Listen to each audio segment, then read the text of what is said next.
चंदनपुर नाम का एक गांव था जहां के सभी लोग किसान थे। वह अपना खेती कर कर अपना घर चलाया करते थे।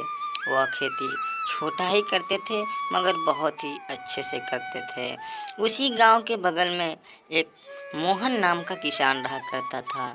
किसान तो बहुत ही मेहनती करता था मगर उसका फसल बहुत ही अच्छा नहीं हुआ करता था, जिससे वह बहुत ही दिनों से अपना फसल को बोना छोड़ दिया था। एक दिन की बात है जब मोहन अपने पत्नी से कुछ कहता है। अरे मामला सुनती हो, मैं सोचता हूँ कि इस बार अपने गांव से अलग खेती किया जाए, क्योंकि गांव वालों ने धान का खेती कर रहे हैं। हम लोग मिलकर अपने खेत में बैगन का खेती करेंगे। अरे जी, आप कैसे बोल रहे हैं? हमें बैगन को उगाने में बहुत ही रुपया लगता है। जितना रुपया हम लोग के पास नहीं है। हम लोग इतना रुपया लाएंगे कहाँ से? अगर हम अपना बैगन का खेती करते हैं तो कम से कम 5,000 तो रुपया कहीं से जुगाड़ करना पड़ेगा। अपनी पत्नी का बात सुनकर मोहन भी कुछ बोलने लगता है। अरे पगली, तुम क्या टेंशन लेती हो? तुम जानते ही हो हमारे गांव में एक रामलाल नाम का मुखिया है। वह कर्ज बहुत ही देता है। मैं उसी से मांगने जाऊंगा। अगले ही दिन मोहन अपने गांव के बगल में रामलाल मुखिया जी के घर की ओर निकल पड़ता है।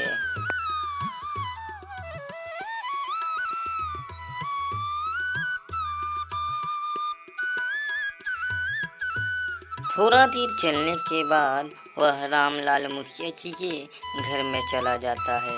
अरे मोहन, तुम तो बहुत ही दिनों पे आए हो। क्या बात है?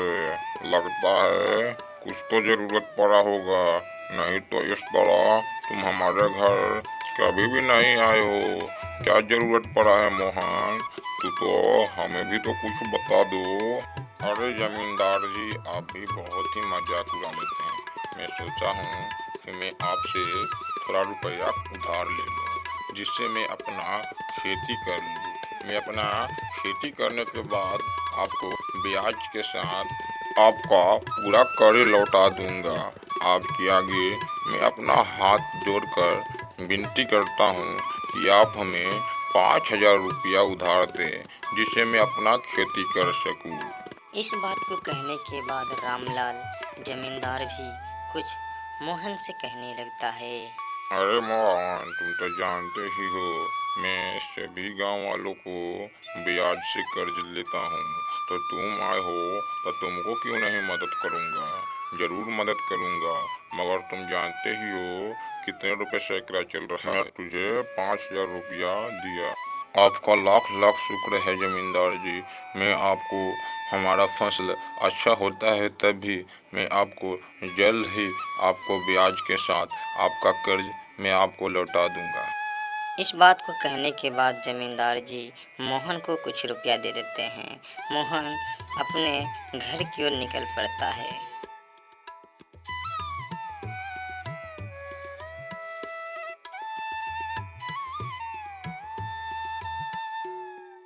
घर पे आने के बाद वह सारी बात अपनी पत्नी को बताता है।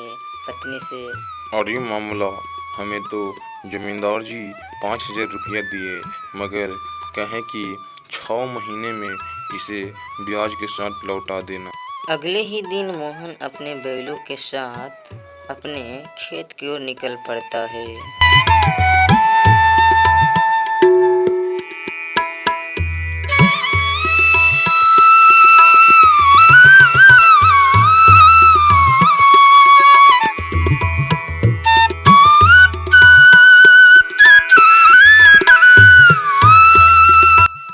कुछ दूर जाने के बाद वो अपने खेत में आकर अपने कंधे से हल उतारकर उसे अच्छे तरीके से जोतने लगता है।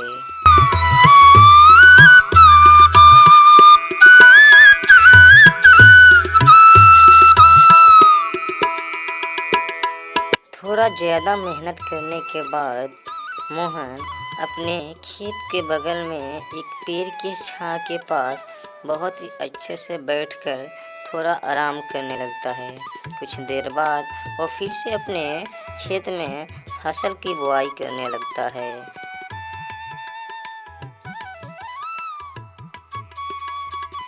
फसल की बुआई करने के बाद मोहन अपने घर की ओर निकल पड़ता है।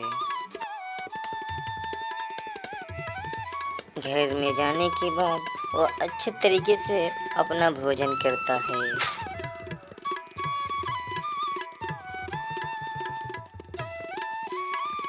रात होते ही मोहन अपने कमरे पे सो जाता है।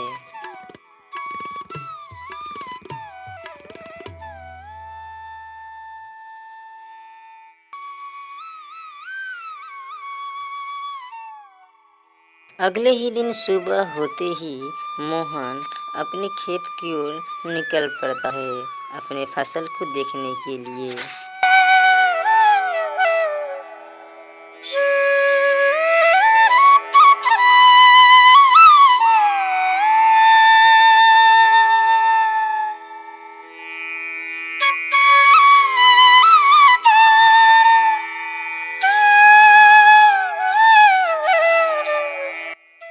मोहन अपना खेत की ओर जा ही रहा था, तभी रामू काका रुका लेते हैं और मोहन से कुछ बातें कहते हैं।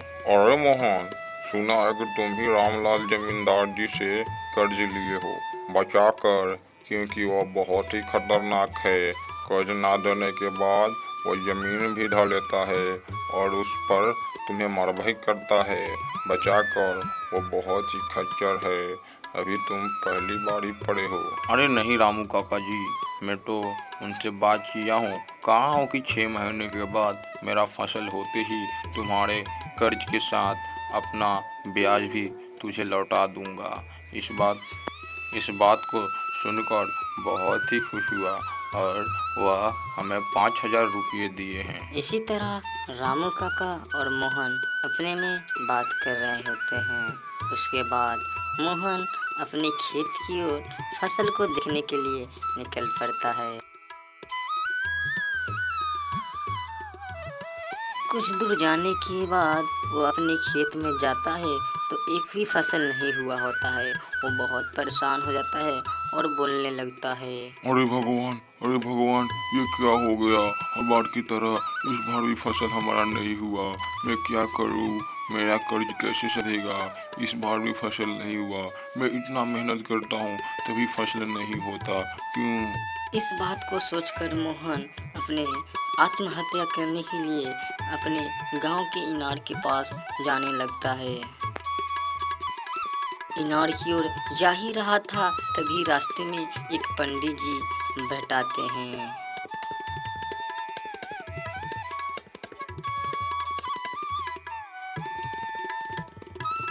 अरे मूर्ख बालक, तुम किधर जा रहे हो? तुम बहुत ही परेशान हो। अरे पंडित जी, मैं अपने गांव के बगल में जो इनार है उसमें जा रहा हूँ अपने आत्महत्या करने के लिए, क्योंकि मैं अपना कर्ज लेकर अपना खेत में फसल उगाया था। मेरा फसल हर बार की ही तरह इस बार भी नहीं हुआ है। मैं कैसे कर्ज सधाऊंगा? मैं तो मर जाता हूँ, यही ठीक होता। मेरे गांव के एक जमींदार जी हैं, रामलाल जी। उनसे मैं 6 महीने के कर्ज सधाने के लिए कहा हूँ। अगर मैं उसे नहीं दूंगा तो हमारे ज़मीन और मेरा घर पूरे धर लेंगे और हमें बहुत ही मारेंगे। अरे मूर्ख बालक, तुम इतने सा कर्ज के लिए तुम अपना आत्महत्या क्यों करना चाहते हो? तुम्हारे छोटे छोटे बच्चे होंगे, वह किधर से खाएंगे? तुम अपना ज़मीन बेचकर उसे सधा क्यों नहीं देते हो कर्ज? नहीं तो और ब्याज बढ़ेंगे और तुम्हें मर भी करेंगे। अरे पंडित जी, मैं अपना छोटा सा जमीन किस तरह बेच सकता हूँ? मेरा बेटा बड़ होगा तो उसमें अपना घर बनाएगा और वही मेरा माँ और बाप का एक वही सा छोटा सा टुकड़ा निशानी है। उस टुकड़ा को मैं कैसे बेच सकता हूँ? अरे मूर्ख बालक, जब तुम्हें इतना ही शौक है तो मैं तुझे एक बहुत ही जादुई दूंगा।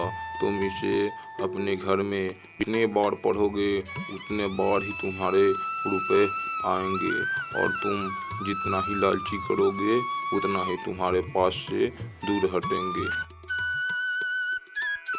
पंडित जी खड़े होकर मोहन को एक जादुई देते हैं। उस जादुई को अपने घर में पढ़ने के लिए मोहन से कहते हैं। मोहन पंडित जी से जादू लेने के बाद वह अपने घर की ओर निकल जाता है और वह अपना आत्महत्या नहीं करना चाहता है। उसके बाद वह अपने घर की ओर निकल जाता है। घर में जाने के बाद वह अपने सारी बात वह अपनी पत्नी से बताता है।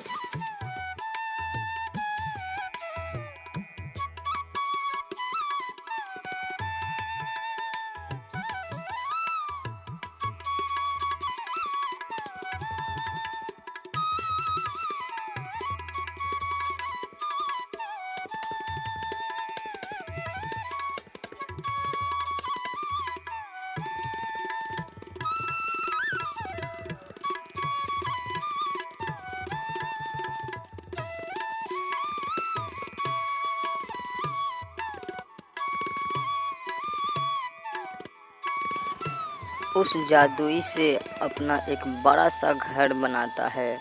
उस घर में बहुत ही खुशी से रहने लगते हैं और गरीबों को एक भी रुपया नहीं देते हैं, जिससे उनका जादुई शक्ति चला जाता है।